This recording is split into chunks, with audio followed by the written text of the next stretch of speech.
Good morning, everyone. Welcome back to the Daily Grind. This is a podcast by Cutting Tool Engineering Magazine. It's a informal chat of machine shops and machine shop culture over a cup of coffee. If you guys notice, we're back. We're back at Acopian Engineering Center. Thankfully, the weather has held off after that cataclysm we had a couple weeks ago, or even last week. I was out 3 times with the snowblower and shovels, just trying to get us out of that crap. It was so much snow.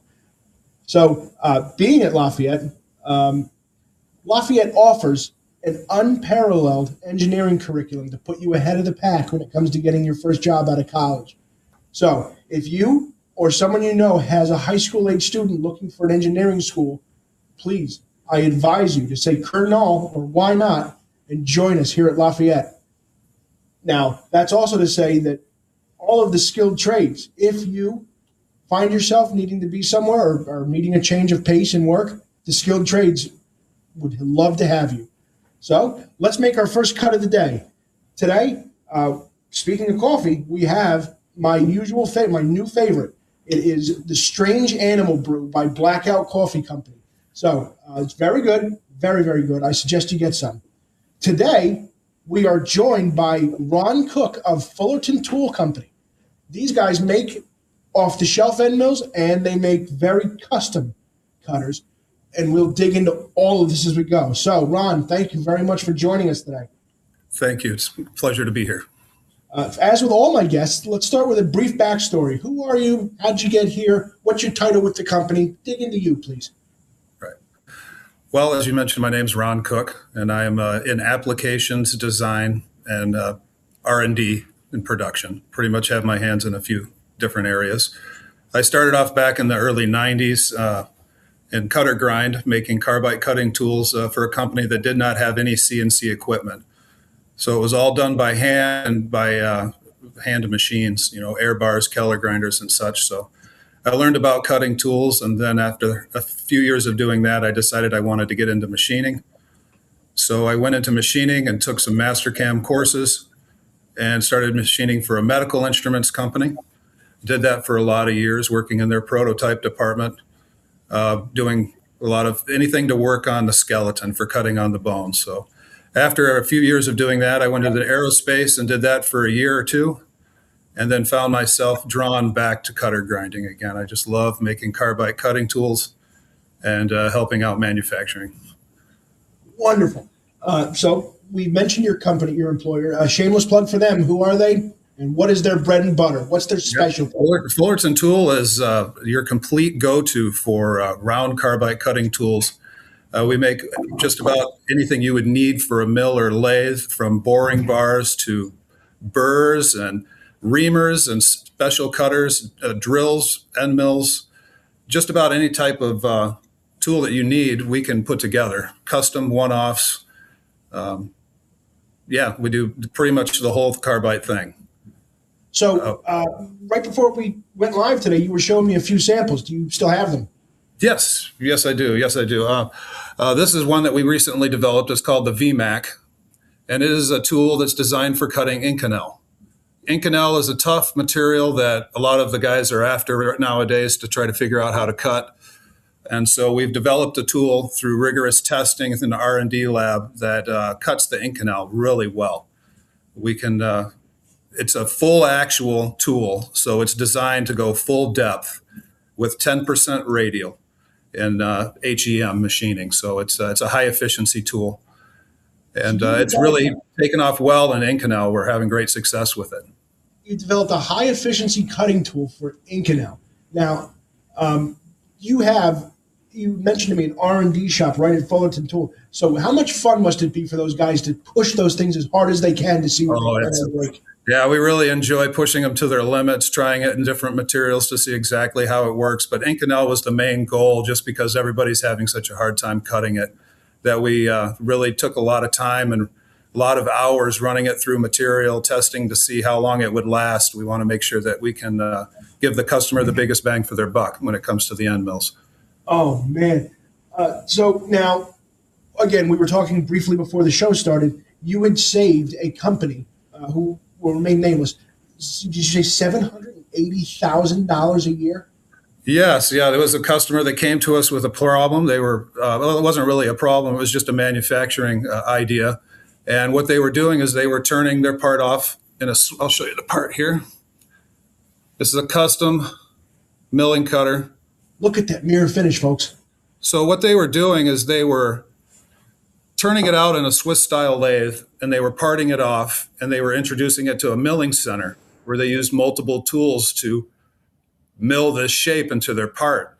We developed this tool to go right into the live tooling bed of their lathe. So when they turn the part off, they can actually mill that form in before it's parted off.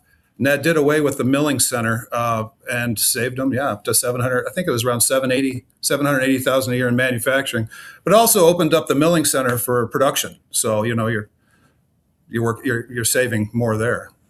How about now? There we are. We're back. Something happened. We had a little button click. All right. So I had given it the colloquial term of the soup to nuts approach. And also, you had mentioned, was it 18 special different coatings you guys offer for your cutters? Yes. There's different coatings for different applications. Some guys are running wet, some guys are running dry, some are using air blast, and it's all material specific. So when we develop a cutting tool specifically for a material, there's a lot involved. There's complex geometry involved and dispersing heat and dispersing harmonics. There's also an edge prep. We'll take that tool after it's done, run it through a honing process to get just the right edge on the end mill for the material that we want to cut. After that, it goes to the coating center and would get coated for the desired coating. Wonderful. Now, we had talked about, as in Fullerton Tool, being an applications engineering firm where you had somebody with a manufacturing problem. You brought the job, or at least a prototype, in-house, developed everything from the speeds and feeds to the cutters, and sent it back to the customer. Sometimes in our R&D lab, we'll get a job where a customer's having problems with a specific application, and we'll try to mimic their application. If we cannot get one of their parts to actually set up, we'll actually develop one of our own, but we'll try to mimic their setup in our mill, and we'll develop a tool for that operation. That way it cuts properly, and we'll do our testing to make sure that we can give you feeds and speeds for said tool and how to run it to complete that application appropriately. Now, I realize that the material and your speeds and feeds really don't change with the make of machine, but have you ever had a problem where all the information you sent to somebody turned out to not work?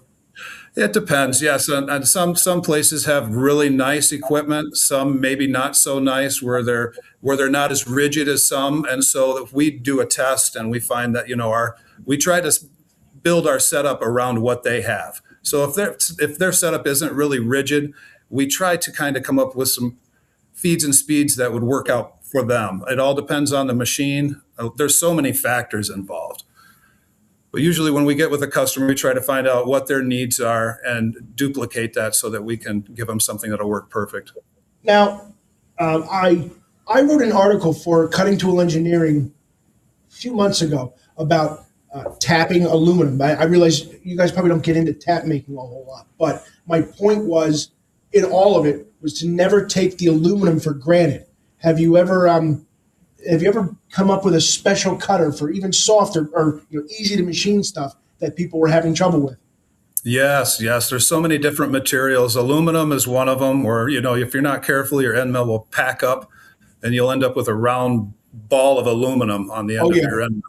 So we have special we've engineered special geometry into our end mills for aluminum that helps get that material out of the flute.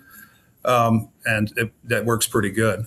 There's so many different materials, though, then we have so many different applications that it depends on what you want.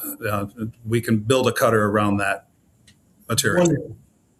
So have you guys got into the composites market? I realize that in not so much in aerospace, but in a lot of other industries. I'm sorry. Yes. We've developed tools for composites. We've developed tools for plastics, for different types of styrofoam even. I've even developed a tool for cutting clay. A lot of manufacturers in California, they have those big rooms where they build a big clay cars for checking Yes. for aerodynamics and stuff Yeah. like that. Develop tools for that. So when you're trying to develop a tool for cutting clay, I mean, how do you go about that? There's so many different things you need to look at. And having the expertise of many years, Fullerton Tool has been in business since 1942, and they've pretty much come up with a tool to cut just about anything. Whoa. Have you, well, I'm sure you have you been big in the titanium market? Yes, yes, we have actually a line of tools that cut titanium. They're called our tie cutters, and so we have many different options depending on your application, many different flute counts and whatnot. And there's different types of titanium. What type are you cutting? Some of the coatings would work better for different types. So there's all kinds of factors involved in the type of metal that we go to cut. How much this is in the metal and how much of this is it really abrasive. So there's just a lot involved. Wow. So to kind of boost Fullerton a little bit and give you some marketing, we actually have a couple of your Aluma mills in our little bag of tricks. So I don't know if I told you when I spoke with you last week, Ron, is here at Lafayette, this is a prototyping shop. So we don't really necessarily stock rooms full of cutters like a lot of big industry does. We mostly order for the job. And we were on MSC, which I think you said you distribute through. Yes. And we chose your Aluma mill for its properties, and it's served as well. I've had that same cutter for, this is going to make some people laugh. I've had that same cutter for 7 years now, and it's still not even showing any wear. Yeah, that's probably the 3833 Aluma mill. And 38214 or 38241? Yeah, it would have been a 3833, I believe. Okay. So this one has it's a bull nose. I don't know if that changes anything. Yes. If it's a bull nose, that means it was probably a special. Okay. Something we would actually stock on the shelf. But we have our 24-hour reamer turnaround. So if you need a special size reamer, we have a 24-hour turnaround on that. We have a special 48-hour altered standard program that you can call or even go onto our website. You can go onto our website at fullertontool.com and see exactly what we have in stock. And with a couple of clicks of the button, you can have an end mill, a drill, or whatever you need being sent to you. So you don't even have to talk to anybody. You can just click and it's on its way. So everybody listening and watching, the link to their website is actually in the video description now. It is fullertontool.com, yes? Yes, it is, fullertontool.com. There is your one-stop shop. Now, I realize it's a couple months from now that I'm going to be getting into turning, but do you offer inserts as well? No, we do not. We are not into inserts, no. All right. So it's strictly a milling side. Strictly milling, drilling, reaming, boring, tools for the lathe and for the mill. And we're really good at our engineering department is really good at putting together special tooling. If a customer sends in a print of a part and he says, I need a tool to do this section and a tool to do this section, we might even be able to figure out a tool to do all of those sections in one shot. So that way it saves, in your mill, you only have so many spots for tools. Yes. In your lathe, only so many spots for tools. You want to get as much as you can done in one operation. That's the way I used to machine anyway. So the more you have available to you, the better off you are. With the development of different porting tools, that really helped out, the automotive industry and aerospace industry. Instead of sending multiple drills through and a boring bar and then something to tap for a fitting, we can design a tool to just go in there and in one shot, boom, boom, you have all of your bores and everything all set in one shot. Wow. So there's so much that we can do nowadays. If we have access to blueprints and access to designs, we can come up with tools that'll save you time and money. Excellent. So toward the end of our interview today, I'm going to give you the stage. It's Fullerton Tool stage. Is there anything new without giving up too many ghosts? I realize there's proprietary information you can't let out, but are there any new developments or any new products out that you wish to announce or share? Yeah, well, we're in the process of developing another tool right now, which is called our high wrap ball nose tool. And what it does is it works really good in abrasive material, and we're starting to work on other materials as well to come up with a good design. It's funny how back in the day, a hand ground end mill back in the 40s worked so well because it wasn't equally spaced. It was just hand ground. This, one tooth is different than the next tooth. So it worked really well for dispersing harmonics, dispersing heat. And then came the CNC industry, and everything started going together equally and perfectly. And they didn't quite work as well as the old style end mills. So we had to go into developing, how do we make these end mills with unequally indexed and different spirals on each tooth and different things to disperse harmonics, disperse heat, to allow the end mill to cut and last so much longer. We're really good at developing those type of scenarios. But if you need whatever, we make different types of saws. We had a guy that was burning up little 1/8 inch. We were selling him little gear cutters. He was trying to cut gears. Yeah. And he was going through those 1/8 inch end mills like crazy. Well, we developed a saw that had 60 teeth on it that had that form in it. So all he had to do was turn his fixturing 90 degrees, and he was able to run that saw through there for forever, not wearing out end mills, not tearing down his setup, and able just to produce and produce. So Fullerton Tool is really good at coming up with scenarios and ways to help you in your manufacturing process to save time and money. It's wonderful. So one of the other things I like to do when I have guests on from manufacturing companies is ask them, what is the craziest thing you think you've done? Are you allowed to give away certain names or certain aspects? Some of our favorite, so at least one of my favorite projects was a project I did for Boeing. And it was, a tool that was designed to hold if you ever look at a jet engine, it has got all those blades sticking off the end really fast. We developed a tool to go in and cut the slots to hold those in place.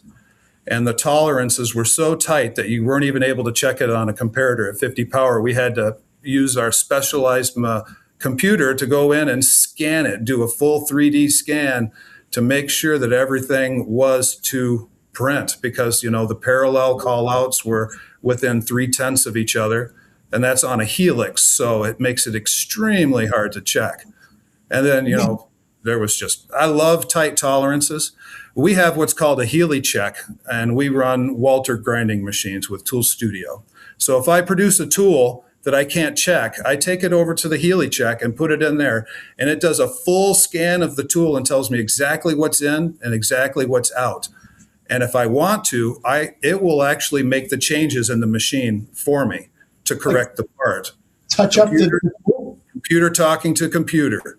So it takes the guesswork right out of it.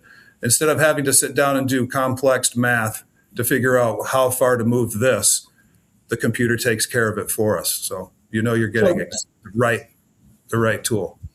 Wonderful. So for those listening and watching, a couple of weeks ago, I had Mr. Dave Winslow on to discuss Industry 4.0. And what Mr. Cook just explained with computer talking to computer is exactly what that was meant to do. Take take all of the guesswork and essentially human error out and give you exactly what you want. Yes, Industry 4.0 is definitely a part of our manufacturing process over here. So have you implemented that so you can take an idea, send it to one machine, and write down the line and come up with your final product? It's possible, yes. Yes, it is. That's possible. Yep. Well, Ron, Cutting Tool Engineering and I cannot thank you enough for taking the time to sit down with us today, especially no problem. It was a pleasure. Monday. You too. Thank you so much for your time. Have a wonderful day. You too. Thank you. So, to all those watching and listening, that was a visit to Fullerton Tool Company and Mr. Ron Cook. We want to thank him very much for his time and taking the time to explain all of their options for us. If you are looking for either an off-the-shelf end mill or a custom solution to a problem you're having, I strongly suggest you go visit them. Website is in the link to the website's in the description of the video. And we will see you guys next week. Tune in, same time, same place. This has been the Daily Grind. So may the only daily grind you face is the coffee in your mug. Thanks, everybody.